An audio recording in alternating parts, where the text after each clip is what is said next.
Noah Syndergaard, one of the guys that we debated, is he going to sign the qualifying offer to build himself up?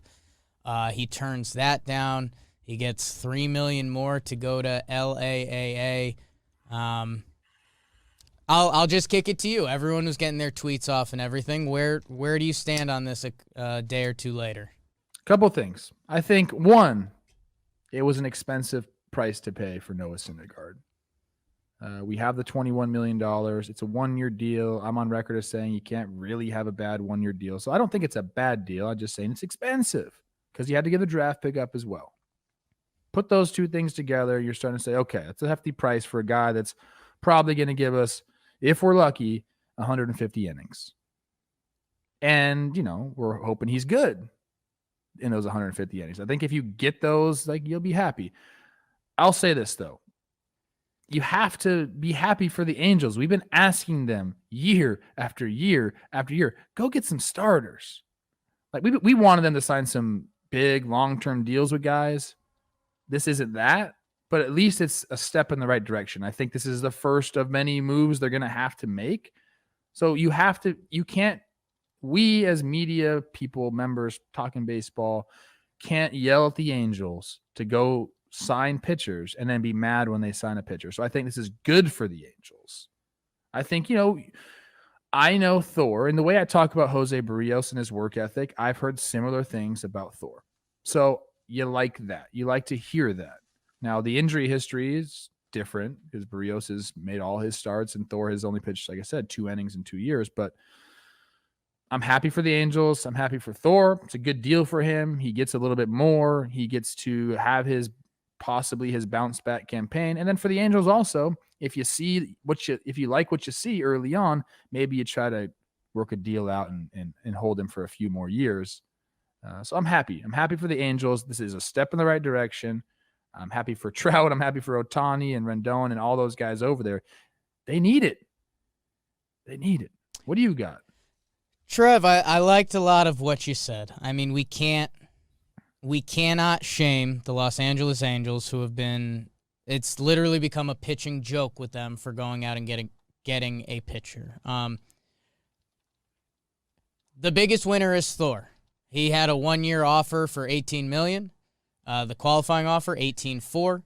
He basically, making some assumptions, but they're not big assumptions, that he told his agent, hey, I want to rebuild to get that big contract. We talked about that one of the last episodes. So if someone will give me 1 year for more money, I'm in. So the Angels, who are always in need of pitching, they decide to do it. Now, there's risk that comes with it on both their sides a little bit. Thor, it's got to be a little nervous. You're going through a contract year on a team that historically has struggled with pitching. And, you're going to be coming off Tommy John.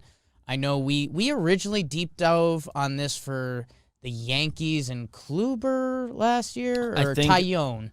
I thought it was because of Severino. Or maybe Sevy. Because he's coming off TJ. I think somebody said it was on the Sevy. So we might have to bring that to Talking Baseball at some point because, over the past 10 years, the pitchers coming off TJ in their first full year pitching, it's not impressive. So the Angels, in that way, they're putting themselves out for more risk. But they do it. The Mets, I know Mets fans are hurting. Syndergaard is kind of one of their guys, that Generation K. And supposedly the Mets are supposed to be big players in free agency, and currently they are without Syndergaard and Stroman, who are supposed to be, mainstays in your rotation if they're there. So for the Angels, I think the going away statement is this can't be the last move. You need at least another starting pitcher, a high-end starting pitcher, and honestly, another flyer on another guy. Right now, their starting five is Shohei, Syndergaard, Patrick Sandoval, who I think you can have. That's a guy you can have in your rotation. Jose Suarez, he's young. Maybe he figures it out. Jaime Barria, I don't know. Also young. Packy Naughton threw the ball for them this year. Oh, my God. Either way, you need another bona fide starting pitcher. If they do that, the conversation's never been about the lineup. If Shohei, if Trout, Jared Walsh broke out. Rendon, Mhm. Brandon Marsh, and Joe Adele are legit prospects. I mean, David Fletcher, everyone's favorite. Like, that lineup can do it. It's always been the pitching. So if they get one more bona fide guy and then maybe a flyer, you take these guys serious. I am going to laugh if this is it. Yes. If this is it, they're the Yes. Mets of the West. Yes. This can't be it. But you know what? There's just not a lot out there. You're talking high-end starters, the guys that you want them to go get. You got Gausman. You got Robbie Ray. Then who do you have? Marcus Stroman. You have Scherzer. They got to go Greinke. They have to go get Greinke. Greinke, I mean, you know. I don't put it.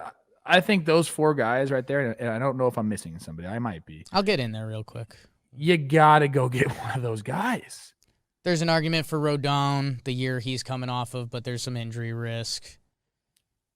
Yeah. I think, they got to go get one of those guys. Whether it's Scherzer, whether it's Ray, or whether it's Gausman, you're going to have to pay up. I know that, they just got one big contract off the books, and now they're going to probably have to load another one on. It's going to be years and a lot of money, but I just think they have to do it.